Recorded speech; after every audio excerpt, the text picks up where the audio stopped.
Hey you guys, I thought I would bring in the very best Gage Thompson for this because I don't know if you know this, babe, but I wrote a book.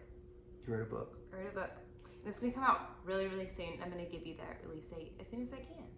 But until then, it's called Matrimony, Motherhood and Me. The reference to matrimony obviously is marriage. We are married. We are. A lot of the things that make it into this book come from what I learned from this guy and what we've learned together. One of those things being like how to squeeze toothpaste. I didn't learn how to do that. You I learned did. How to do it. I was brushing my teeth and Gage was like, "Why do you brush your teeth like that?" And I was like, "What do you mean?" She just grabbed it and squeezed it. And that's It was terrible. how you do toothpaste. No method, no strategy, no point. So I had to teach her over a couple arguments how just to gave me this weird look and was like, push it from push the toothpaste. A quick comment below. Like, do you push the toothpaste or are you a squeezer? Just squeeze the toothpaste. But I mean, when it gets to the point where you can't get anything out, then you do that. All this to say, we've learned a lot from each other. Right. You're in the devotion book. How does it make you feel? Fancy. You're always really quick when we're arguing to tell me, hey, we're on the same team, which I'm really grateful for because I get on the defense real quick. What does that mean to you? Where did that start?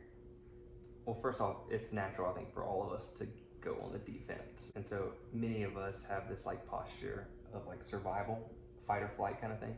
You're not the only one that does that. It's pretty natural. I used to do that too, and I still do that a lot of times too, but one of the things our counselor told us from the very beginning is that we are on the same team, and we're not always going to see eye to eye. We're not always going to have the same opinions or the same perspectives on things, but at the end of the day, my heart is what's best for us as a family, and your heart is what's best for us as a family. And it might not always feel that way in the moment, but if we can remind ourselves that we're on the same team and we're in this together, then I think it can help shape our perspective or remind us and recenter us of like what's important, if that makes sense. It's hard, but it's important. I also write about marriage cannot be transactional and transformational.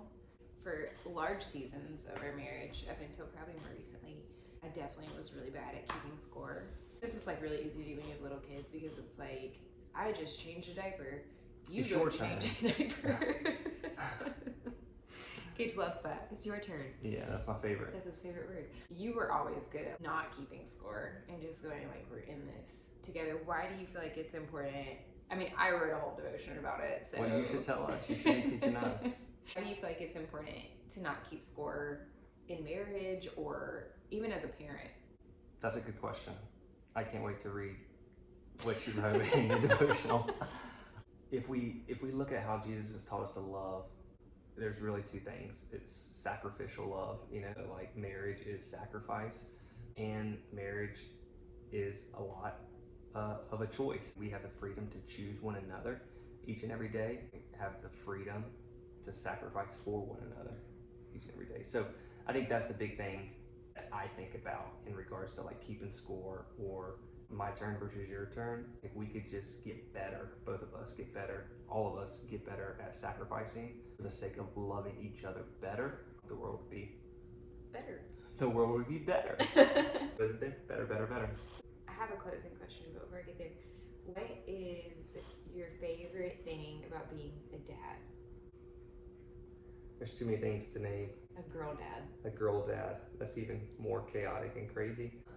I don't know. There's really a ton. I think having kids changes you in so many different ways. Having kids will show you and teach you things about yourself that you never thought was reality or even possible. I didn't know I was so selfish. Yeah, I didn't know I was so selfish either. I was like, oh my God. Yeah, it's crazy too because every stage you learn a little bit more about how selfish you are and how selfless God has called us to be. Yeah.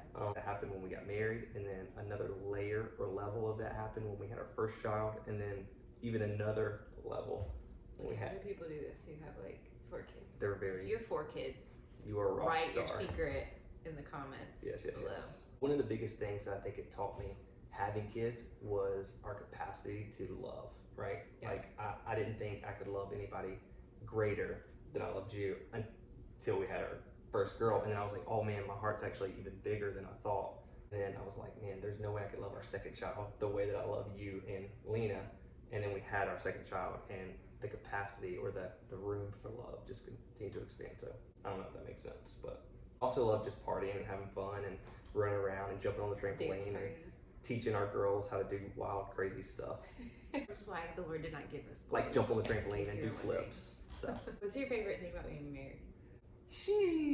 I mean, lots of things. The cooking is definitely a bonus. But I think having someone in your corner that you know loves you and supports you and believes in you no matter what. I could have the worst day or I could have a crappy day, and I come home knowing that you love me, that you believe in me, that you're for me. It might not always feel like it, even in the midst of our marriage, but I know she's not going anywhere and I'm not going anywhere because we have made a commitment to choose to be for one another and to love one another in the midst of all that. So having that safety and security and comfort, knowing that you're for me, you believe in me, and you love me.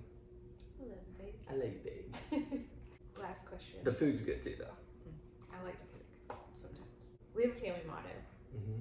I'm not even sure how we got here, that we made that up, but we have a family motto that says... We probably have a lot Yeah. of family mottos. Well, Gage has lots of one-liners. And it changes like season to season.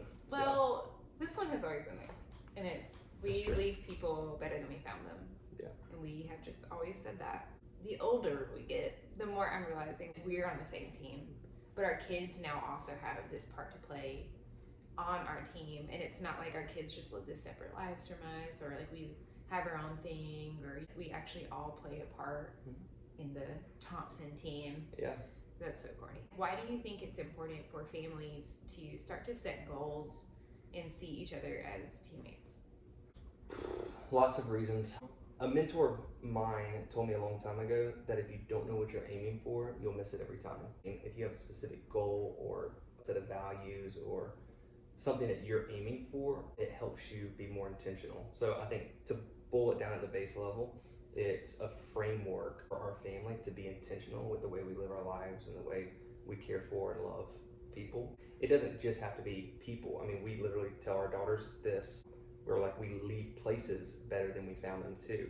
And as soon as I say that, the girls know right away, like, all right, we got to sweep the house. We got to do a run through and throw toys in the closet. Whatever values that you have, whatever priorities that you want to set for your family, keeping them out front and reminding your family of them and building them into the culture of your family gives you a framework and allows you to be more intentional with your day-to-day decisions and attitudes and behaviors.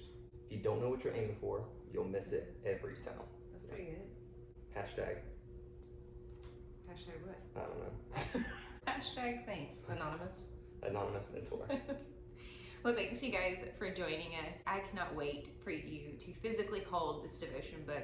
I hope that if you haven't joined my book launch team yet, and you are a woman who is either married or has young children, or any spectrum of womanhood, and you just want to love on other women or spiritually mother other women, please join my book launch team. Yeah. Or if you're a guy and you have no idea what women are thinking. how women think or You're not allowed process. this. This is an all-girls club. Oh, my bad. I'm sorry. My bad. Okay. Please join my book launch team. The link's in my bio. I love you guys, and we'll talk to you soon.